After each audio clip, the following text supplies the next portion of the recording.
اعوذ باللہ من الشیطان الرجیم بسم اللہ الرحمن الرحیم۔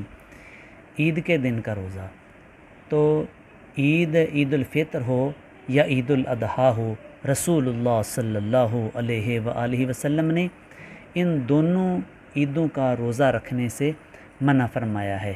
تو جہاں تک عید الفطر کا تعلق ہے، اگر بھول کر کسی نے یا روزہ سمجھ کر عید والے دن روزہ رکھ لیا تو اس پر روزے کو توڑنا لازم ہوگا، اور اسی طرح عید الاضحیٰ والے دن بھی روزہ رکھنا یہ منع ہے۔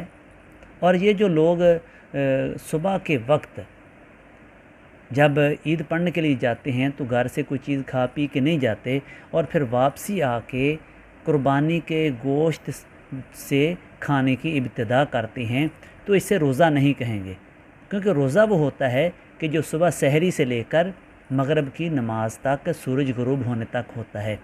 تو یہ جو ہے یہ نبی کریم صلی اللہ علیہ وآلہ وسلم کی ایک سنت ہے کہ صبح کے وقت کوئی چیز نہ کھائے پیے، اور عید پڑھنے کے بعد جب آ کر قربانی کرے تو قربانی کے گوشت سے کھانے کی ابتدا کرے۔ تو یہ ایک سنت ہے، اسے روزہ نہیں کہیں گے کیونکہ یہ روزے کی تعریف میں نہیں آتا۔